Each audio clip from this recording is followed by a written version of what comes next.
నమస్కారం. ETV life ఆధ్యాత్మిక channel తీర్థయాత్ర కార్యక్రమానికి స్వాగతం.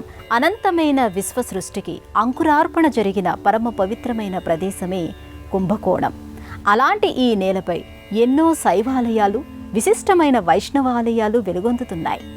ఇక్కడి వైష్ణవ ఆలయాలలో ఒకటిగా, 108 దివ్య దేశాలలో ఒకటిగా శ్రీరామస్వామి ఆలయం అలరారుతోంది. వందల ఏళ్లుగా తన వైభవాన్ని చాటుతున్న శ్రీరామస్వామి ఆలయమే నేటి మన తీర్థయాత్ర.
తమిళనాడులోని కుంభకోణానికి ఆలయాల నగరం అనే పేరు ఉంది.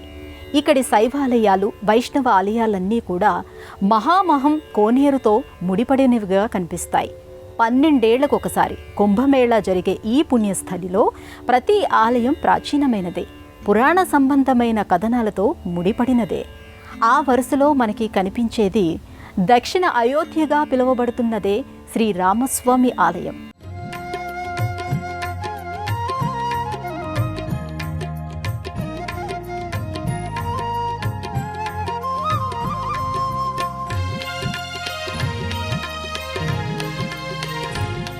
ధర్మాన్ని దీక్షగా, సత్యాన్ని వ్రతంగా భావించినవాడు శ్రీరామచంద్రుడు. ఆశ్రితులకు అభయాన్ని ఇచ్చేవాడు, శరణు కోరిన వారిని రక్షించేవాడు ఆ సీతారాముడు. అందుకే ఆ స్వామి ఈ లోకానికి ఆదర్శ పురుషుడు. చంద్రుడి మాదిరిగా 16 కళలను కలిగిన రామచంద్రుడు సద్గుణ సంపన్నుడు. అలాంటి శ్రీరాముడు సీతా సమేతుడై కొలువైన ఆలయాలు అనేక ప్రాంతాల్లో కనిపిస్తాయి. రామాలయం లేని ఊరు, రామనామం మ్రోగని ఊరు దాదాపుగా ఉండదనే చెప్పాలి. అలాంటి రామచంద్రుడితోనూ ముడిపడినదిగా కుంభకోణం కనిపిస్తుంది. కుంభకోణం అంటే ఏటవాలుగా ఒరిగిన కుండ, ఒక మూలపై నిలిచిన కుండ, ఒక వైపుకు వాలిన కుండ అనే అర్థాలు ఉన్నాయి. ఇది సృష్టి బీజాలను తనలో నింపుకున్న కుండ. సాక్షాత్తు ఈశ్వరుడి ఆదేశం మేరకు బ్రహ్మదేవుడు తదుపరి సృష్టికి సమాయత్తమవుతాడు. ఒక కుండలో సృష్టికి సంబంధించిన బీజరాశిని నింపేసి దాని మూతిని బిగించి కట్టి ప్రళయకాలంలో వదులుతాడు. మహాప్రళయంలో కొట్టుకునిపోయిన ఆ కుండ ప్రళయకాలం పూర్తయ్యే సమయానికి ఆ ప్రదేశానికి కొట్టుకుని వచ్చి ఇక్కడ తట్టుకుని ఆగిపోతుంది. అందుకే ఈ ప్రదేశానికి కుంభకోణం అనే పేరు వచ్చింది. అలా తట్టుకుని నిలబడిపోయిన కుండను పరమశివుడు ఛేదిస్తాడు. అప్పుడు ఆ బీజరాశి అనేక దిశలా వెదజల్లబడుతుంది. ఆ కుండలోని బీజరాశితోనే మళ్లీ సృష్టి మొదలైందని, ఆ కుండలోని నీటితోనే మహామహం కోనేరు ఏర్పడిందని స్థలపురాణం చెబుతోంది. ఇక్కడి ఆలయాలన్నీ కూడా ఈ ఘట్టానికి సంబంధించినవిగానే కనపడతాయి. అలాంటి ఈ పవిత్రమైన ప్రదేశంలోనే రామచంద్రుడు సైతం నడయాడినట్టు చెబుతారు. ఆ స్వామితో ముడిపడినదే శ్రీ రామస్వామి ఆలయం. సాధారణంగా రామాలయాల్లో సీతారాములతో పాటు లక్ష్మణుడు, హనుమంతుడు కొలువై ఉండటం చూస్తుంటాం. భరతుడు, శత్రుఘ్నుడు కూడా కొలువైన ఆలయాలు చాలా అరుదుగా కనిపిస్తుంటాయి. అలాంటి ఆలయాల వరుసలో శ్రీరామస్వామి ఆలయం ఒకటిగా తన వైభవాన్ని పరిచయం చేస్తుంది. కుంభకోణంలోని ఆది కుంభేశ్వర ఆలయానికి అత్యంత సమీపంలో ఈ ఆలయం ఆధ్యాత్మిక సుగంధాలను వెదజల్లుతూ దర్శనమిస్తుంది. శ్రీరామస్వామి ఆలయానికి సమీపంలో ఉండగానే దూరం నుంచే ఎత్తైన రాజగోపురం కనిపిస్తుంది. 5 అంతస్తులను కలిగిన ఈ రాజగోపురం అద్భుతమైన శిల్పకళతో అభిషేకం జరుపుకున్నట్టుగా ఉంటుంది. ఎత్తైన తలుపులు, విశాలమైన సింహద్వారాన్ని కలిగిన రాజగోపురానికి జోడించిన పొడవైన మంటపంలో నుంచి ఆలయ ప్రాంగణంలోకి అడుగుపెట్టవలసి ఉంటుంది. 64 స్తంభాలతో కూడిన విశాలమైన ఈ మండపం ఈ ఆలయ ఘనతను సగర్వంగా చాటుతున్నట్టుగా ఉంటుంది. ఈ మంటపంలోని స్తంభాలను సింహాలు, అశ్వాలు, శిల్పాలను కలుపుకుంటూ చెక్కారు. ఎత్తైన స్తంభాలపై నిలువెత్తు దేవతా ప్రతిమలతో పాటు అందమైన మదినెక్కల శిల్పాలను ఆవిష్కరించారు. అద్భుతమైన సౌందర్యం ఉట్టిపడే స్తంభాలపై గల దేవతామూర్తుల శిల్పాలను ఆలయంలో ప్రతిష్ఠించి పూజించుకోవచ్చు అనేంతగా జీవకళతో తొణికిసలాడుతూ ఉంటాయి. కళాత్మకంగా కనిపించే ఇక్కడి ప్రతి స్తంభం మనలను కూడా ఆశ్చర్యంతో ఒక స్తంభంగా చేసి నిలబెడుతుంది. పొడవైన విశాలమైన ప్రదక్షిణా మార్గం కలిగిన ఈ ఆలయం అడుగడుగునా ప్రాచీన వైభవానికి నిర్వచనం చెబుతూ ఉంటుంది. ముఖమంటపం, మధ్య మండపం, అంతరాళం, గర్భాలయంగా ఈ ఆలయాన్ని నిర్మించారు. ప్రధానమైన ద్వారానికి ఇరువైపులా గల జయ విజయుల నిలువెత్తు శిల్పాలు విశేషమైన ఆకర్షణ కలిగినవిగా కనిపిస్తాయి. ఇక్కడి నుంచి చూస్తే గర్భాలయం చాలా దూరంలో కనిపిస్తుంది. దీన్ని బట్టి ఇది ఎంత పెద్ద ఆలయమనేది అర్థం చేసుకోవచ్చు.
కుంభకోణములోని ప్రాచీనమైన ఆలయాలలో ఒకటిగా, అతిపెద్ద ఆలయాలలో ఒకటిగా, దక్షిణ అయోధ్యగా శ్రీరామస్వామి ఆలయాన్ని గురించి చెబుతారు. ఇక్కడి గర్భాలయంలో సీతారాములు, లక్ష్మణ హనుమలతో పాటు భరత శత్రుఘ్నులు కూడా దర్శనమిస్తూ ఉంటారు. శ్రీరాముడి పట్టాభిషేక దృశ్యంగా, అరుదైన చిత్రంగా ఇది మరింత విశేషాన్ని సంతరించుకొని కనిపిస్తుంది. సాధారణంగా భారతదేశంలోని మారుమూల ప్రాంతాల్లో సైతం రామాలయం లేని ఊరంటూ కనిపించదు. దయాసముద్రుడైన రాముడిని, ఆదర్శానికి ఆనవాలైన సీతమ్మ తల్లిని ఇష్టదైవంగా, ఇలవేల్పుగా కొలవని వారంటూ ఉండరు. అయితే చాలా ఆలయాల్లో సీతారాములు, లక్ష్మణుడు, హనుమ మాత్రమే కొలువై ఉండడం మనం చూస్తూ ఉంటాము. కాని కుంభకోణంలోని రామస్వామి గర్భాలయంలో మాత్రం పట్టాభిషేక మహోత్సవ దృశ్యం దర్శనమిస్తుంది. ముఖ మండపంలో నుంచి మొదలుపెడితే గర్భాలయం వరకు కొంత దూరం నడవాల్సి ఉంటుంది. ఎత్తైన స్తంభాలతో కూడిన ఒక్కో మండపాన్ని, ఒక్కో ద్వారాన్ని దాటుకుంటూ వెడుతూ ఉంటే ఈ ఆలయం విస్తీర్ణం ఏ స్థాయిలో ఉంటుందనేది అర్థమవుతుంది. విశాలమైన అంతరాళంలో నుంచొని భక్తులు స్వామివారి దర్శనం చేసుకోవచ్చు. సీతారాములు పట్టు వస్త్రాలు ధరించి ఎత్తైన వేదికపై ఆసీనులై ఉండగా వారికి ఇరువైపులా లక్ష్మణుడు, భరతుడు, శత్రుఘ్నుడు నుంచుని ఉంటారు. గర్భాలయం చాలా విశాలంగా ఉండటం, లక్ష్మణ, భరత, శత్రుఘ్నులు నిలువెత్తు మూర్తులుగా మలచబడ్డం ఇక్కడి విశేషం. సాధారణంగా రాములవారి పాదాల చెంత హనుమంతుడు నమస్కరిస్తూ కనిపిస్తాడు. కాని ఇక్కడ హనుమంతుడు రామాయణ కావ్యాన్ని ఒక చేత్తో పట్టుకొని గానం చేస్తున్నట్టుగా కొత్తగా అనిపిస్తుంది. శ్రీరాముడు పితృవాక్య పరిపాలకుడు. భార్య పట్ల, సోదరుల పట్ల, ఆశ్రితుల పట్ల ప్రజల పట్ల ఎలా ఉండాలి అనే ఒక ప్రశ్నకు సరైన సమాధానమే శ్రీరాముడు. అలాంటి రామచంద్రుడి అభయం ఆశ్రితులకు ధైర్యాన్ని ఇస్తుంది. సమస్త పుణ్యతీర్థాలతో సమానమైన రాముడి పాదాలు మోక్షాన్ని ప్రసాదిస్తాయి. అలాంటి రామచంద్రుడు పట్టాభిషేక దృశ్యాన్ని దర్శిస్తూ ఉంటే ఆ కాలానికి వెళ్లాలని తపనపడని మనసంటూ ఉండదేమో. శ్రీరాముడు తన వనవాస కాలంలో కుంభకోణాన్ని దర్శించినట్టుగా చెబుతారు. ఆ తర్వాత రావణ సంహారం అనంతరం ఆయన అనేక క్షేత్రాలను దర్శిస్తూ వెళ్లాడు. అయితే రాముడి పట్టాభిషేక మహోత్సవానికి సంబంధించిన ఒక యజ్ఞాన్ని నిర్వహించవలసి వస్తుంది. ఆ యజ్ఞాన్ని ఈ ప్రదేశంలో నిర్వహించడం జరిగిందనే అంటారు. అందువల్లనే శ్రీరాముడి పట్టాభిషేక మహోత్సవ దృశ్యాన్ని ఇక్కడ పూజిస్తారని చెబుతారు. జయ జయ రామా సమర విజయ రామా జయ జయ రామా సమర విజయ రామా భయహర నిజ భక్త పారీణ రామా జయ జయ రామా సమర విజయ రామా భయహర నిజ భక్త పారీణ రామా జయ జయ రామా సమర విజయ రామా.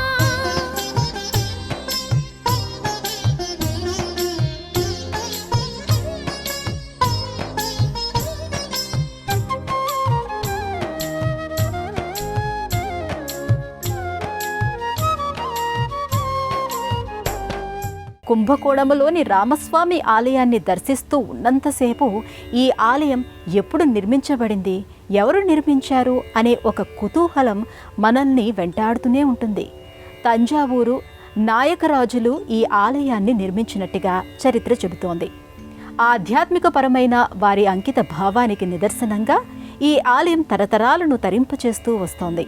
కుంభకోణం పూర్వం కుడంధై, కుడముక్కు అనే పేర్లతో పిలువబడింది. క్రీస్తు పూర్వం 3వ శతాబ్దం నుంచే ఈ ప్రదేశంలో ప్రజలు నివసిస్తున్నట్టుగా ఆధారాలు ఉన్నాయి. పల్లవులు, చోళులు, పాండ్యులు, విజయనగర రాజులు, తంజావూరు రాజులు ఈ ప్రదేశాన్ని పరిపాలించారు. 15వ శతాబ్దం చివరిలో అచ్యుతప్ప నాయకుడు ఈ ఆలయ నిర్మాణం మొదలుపెడితే రఘునాథ నాయకుడి కాలంలో పూర్తయిందని చెబుతారు. నాయకరాజుల ఆస్థానంలో ఉన్నతమైన పదవులను అలంకరించిన గోవింద దీక్షితులు నిర్మాణ వ్యవహారాలను దగ్గరుండి చూసుకున్నట్టుగా ఆధారాలు చెబుతున్నాయి. చోళరాజుల ప్రభ తక్కుతున్న సమయంలో విజయనగర రాజుల ప్రాభవం పెరుగుతూ వచ్చింది. అచ్యుతదేవరాయల కాలంలో తంజావూరికి సేనప్ప నాయకుడిని సామంతరాజుగా నియమించడం జరిగింది. ఆ తర్వాత పరిస్థితులు అనుకూలించగానే స్వతంత్ర రాజుగా ఆయన సింహాసనాన్ని అధిష్ఠించారు. అక్కడి నుంచి నాయకరాజుల ప్రభావం మొదలైంది. నాయకరాజులు విష్ణు భక్తులు. మన్నార్గుడి రాజగోపాల స్వామివారి ఇష్టదైవం. అయితే వారి పరిపాలనా కాలంలో ధారాసురం సమీపంలోని ఒక చెరువు పూడిక తీస్తూ ఉండగా సీతారాముల విగ్రహాలు బయటపడతాయి. దాంతో ఆ విగ్రహాలకు ఆలయాన్ని నిర్మించాలనే సంకల్పం చేశారు. శ్రీరామచంద్రుడి వైభవానికి తగినట్టుగా విశాలమైన ప్రదేశంలో ఆలయ నిర్మాణం జరపడానికి నిర్ణయించారు. వారి అంకిత భావానికి అద్దం పడుతూ ఇక్కడ ఈ ఆలయం ఆవిష్కృతమైంది. నాయకరాజులు అత్యంత సుందరంగా నిర్మించిన ఈ ఆలయంలో సీతారాముల పట్టాభిషేక చిత్రానికి సంబంధించిన మూర్తులను ప్రతిష్ఠించి స్వామివారికి ఎలాంటి లోటు రాకుండా చూసుకున్నారు. అంతేకాదు ప్రాకార మంటపాల గోడలపై 3 వరుసల్లో రామాయణ కావ్యంలోని ముఖ్యమైన ఘట్టాలను వర్ణ చిత్రాలుగా ఆవిష్కరించారు. భక్తులు ఈ వర్ణ చిత్రాలను దర్శిస్తూ ప్రదక్షిణలు చేస్తూ ఉంటారు. ప్రాకార మంటపాలకు సంబంధించిన గోడలపై వర్ణ చిత్రాలను ఆవిష్కరించడం ఇప్పుడు పెద్ద విషయంగా కనిపించకపోవచ్చు. కాని వాళ్లు కొన్ని రకాల మూలికలతో సహజమైన రంగులను తయారు చేసి ఆ రంగులతో రామాయణ చిత్రాలను గీయించారు. ఆ తర్వాత కాలంలో జరిగిన పునరుద్ధరణలో ఈ చిత్రాలకు మరింత స్పష్టతను తీసుకొని వచ్చి ఉండొచ్చు. భక్తులు ఈ 3 ప్రదక్షిణలు పూర్తి చేసేలోగా రామాయణమంతా పూర్తిగా అర్థమయ్యేలా 119 చిత్రాలను గీయించడం నిజంగా విశేషమే.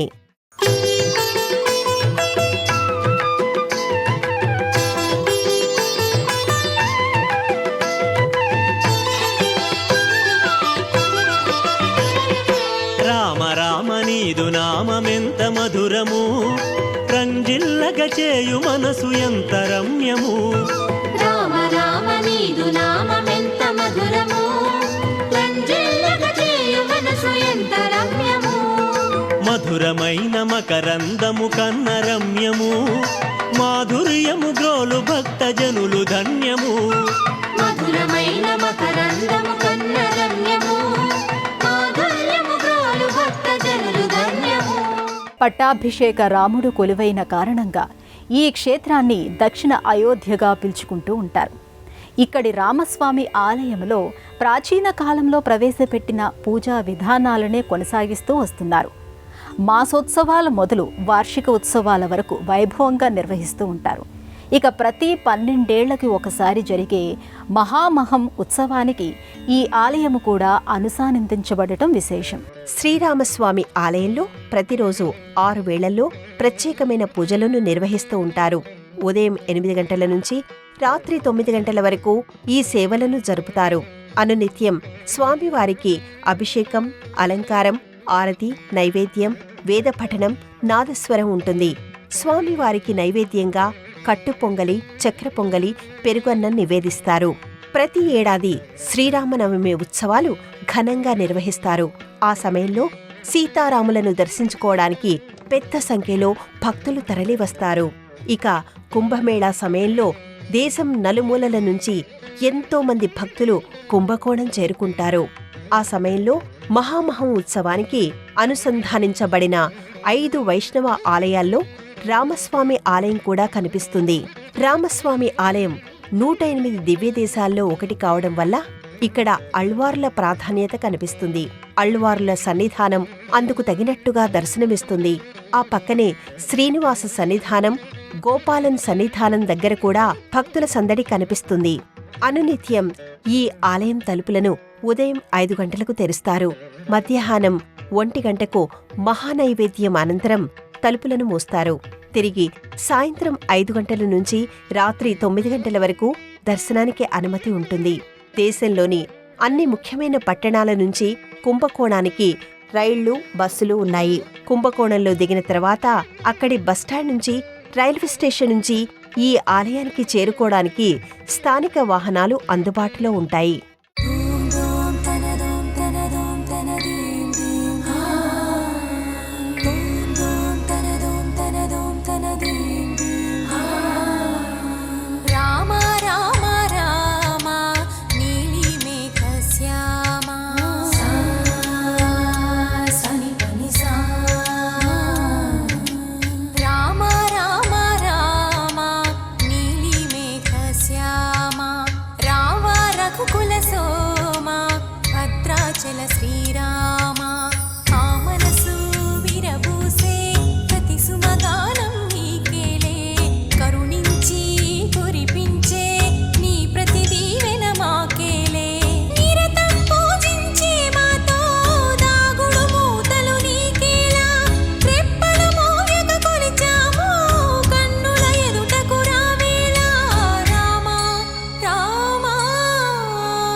బ్రహ్మదేవుడి సృష్టి రచనతో ముడిపడిన కుంభకోణం పరమశివుడు పాదం మోపిన దివ్య తీర్థం.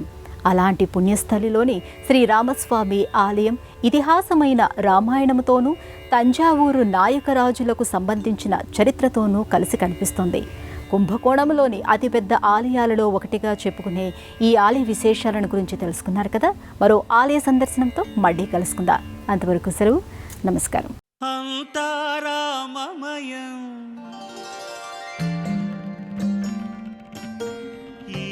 జగమంతా రామమయం,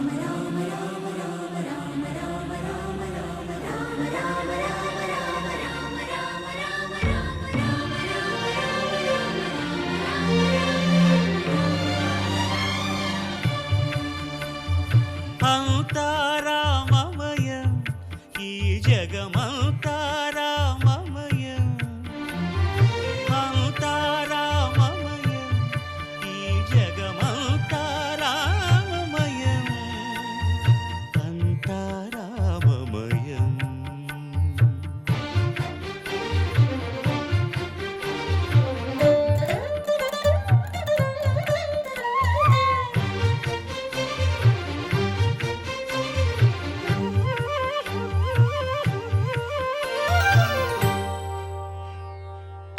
అంతరంగమున ఆత్మారాముడు అనంత రూపముల వింతలు సలుపగా సోమ సూర్యులను సురలు తారలును ఆ మహాంబుధులు అవనీ జంబులు అంతారామమయం ఈ జగమంతారామమయం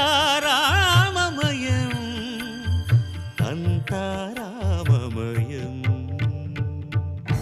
ఈ కార్యక్రమాన్ని తిరిగి చూడాలనుకుంటే www.youtube.com/ETV Life Spiritual లో చూడవచ్చు.